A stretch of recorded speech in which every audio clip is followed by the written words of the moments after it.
What is up, people of the internet? It's your boy Die Rex here. I'm back with another video. So this here is the $2,200 Ultra build. This is the updated version of the last Ultra build I made in season 1's season finale. I'll leave a link down below.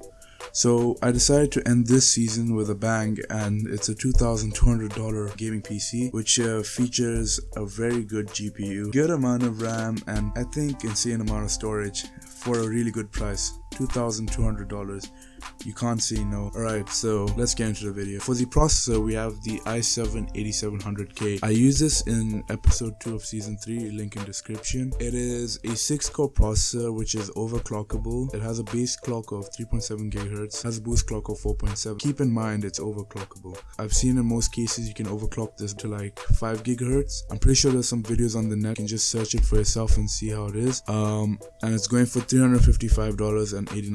Now this is a good processor because of the 6-core count. It's hyper-threading. You'd be looking at 12 threads, and that is good for like editing and gaming and even live streaming. In fact, I believe I've mentioned this many times that the more threads you have, the more easier your live stream is going to be. For the IO cooler, I went with the same IO cooler I had in the last build, the NZXT Kraken X62 Rev 2. That's a mouthful, but let's just say the X62. So the X62 is a liquid cooler, as you can see in the image, and it has a very big radiator. It comes with 2 fans pre-installed. Now, guaranteed low temps, because you're overclocking this CPU, right? In the future, maybe not even, if not now, then in the future you're going to be overclocking this. So having a liquid cooler is the best part, because when you're going to overclock, guaranteed it's going to have stable temps and hopefully somewhere in the region of 50 to 60 degrees. And the best part is the RGB lighting. I really like the switches on the CPU. Kind of has this sort of light ring going around, and I believe with the Hue Plus software you can control if it like cycles through different colors or stays one color. So the X62 is going for $154.99.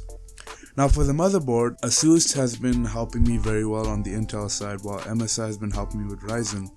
So the motherboard is going to be an ROG Strix Z370-G gaming motherboard. It has a micro ATX form factor, so any case works out, and there's going to be a lot of space in your build if you're planning to liquid cool it with hardline tubing. It has a maximum support of 64 gigs of DDR4 RAM at 4000 MHz, and it supports SLI for a very small motherboard. It's pretty cool. I mean, it's not IDX. That would have been insane if it was IDX and it had like SLI support. So for those who don't know what SLI support is, it's basically running 2 graphics cards, 2 same graphics card, and I believe it's a 1070, 1080 and 1080 Ti that can only do SLI. It has the power of 2 but runs like as if it's 1.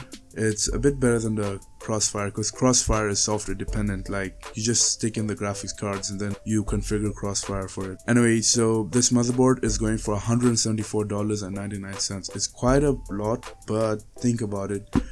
In terms of future proofing whatsoever, you can overclock with this motherboard. Has an M.2 slot, has some pretty good heat sinks around, and can support 64 gigs at 4000 MHz.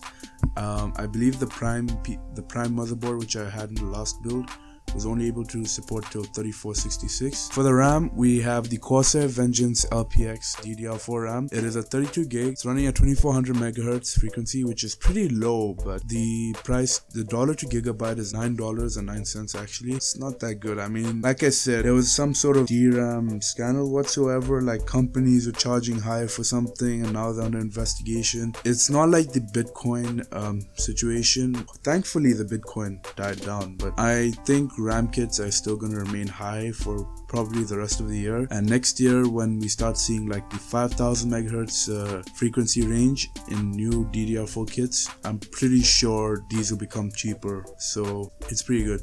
There's still the option for you to downgrade to a 16 gig and then probably increase your hard drive, in fact, if you're an editor. So the kit is going for $290.98.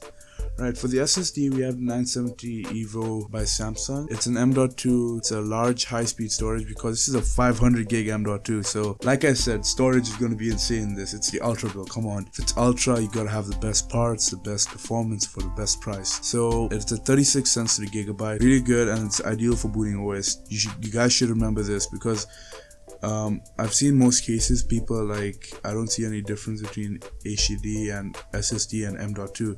See, HDD would have a slow startup. I'm using an HDD because SSDs are kind of out of the picture for me because I have a pretty old computer. SSDs are fast, but thing is M.2 is like a direct connection to the motherboard. It's not like through a SATA cable which has some form of delay. Moment you switch on the PC in probably 2-3 seconds or 4-5, maybe I'm exaggerating the speeds here, but in 6 seconds maybe you'll be looking at your Windows login screen. Alright, so it's going for $179.99. For the hard drive, we have the Western Digital Blue 4TB, and 4TB is it's a lot, but think about it. 4 terabytes, you can future-proofing your computer. It's 100% future-proof, not like last time, because I'm pretty sure 2 terabytes is not out of the question. 4 terabyte, I feel like maybe a standard for if you're a live streamer and like you're recording and you're live streaming at the same time, and maybe you want to take that recording and like trim it down and upload onto YouTube as like a highlight reel or something. It's 3 cents per gigabyte. So the price of this hard drive is $101.15. The one that you're always waiting for. It's shocking because in this price range, MSI Duke GTX 1080 Ti. Yes, the 1080 Ti. That's why I'm saying live streaming for sure. PUBG, probably Ultra, yeah, maybe sure. 4K gaming, you're fixed. So it has 11 gigs of GDDR5X VRAM. GDDR5X is like 1080 standard. So, and as you see in the image, the MSI Duke has like 3 fans and it's good cooling solution. So the 1080 Ti out of the box will be running at 1.53 gigahertz, and once you boost it, it's going to be running at 1.65 gigahertz. It's 12.6 inches in length and it's going for $644.98. So it's a good price, but keep in mind the GPU prices are still kind of high for the retail prices. So maybe by the end of this year when Turing architecture comes out, or maybe next year, we'll be looking at cheaper Pascal cards. But just a quick reminder, prices are due to change. I have no control over it. So whatever the prices you see on screen and the total, that's what it was at the time of making this video. So for the case, we have the Corsair Spec Omega. It's a new case that came, I believe, recently. Is an ADX mid tower, and if you see at the front panel, like diagonally, there's like an RGB strip going down it, which has a Corsair Q software support. I'm pretty sure you can even use Hue if you're gonna, run it in sync with your radiator. It's pretty good. I mean, as you can see, it has some similarity to Spec Alpha or Spec 01, but I really love how Corsair does it with the tempered glass and front panel, and like how it has this sort of sports car kind of vibe going on. So it has a max GPU lens support of 14.5 inches. So this case is going for $149.99. So that's a good price for a case like that. For the power supply, I went with the Corsair RMX 750 watt. This is the 2018 updated version, and it's an 80 plus gold certified fully modular power supply, and it's going for $109.99. So that brings us to a whopping total of $2,176.97. I know that's not borderline 2,200, but it's a pretty good price for a PC like this. Anyway, thank you guys for watching this video. I hope you enjoyed it.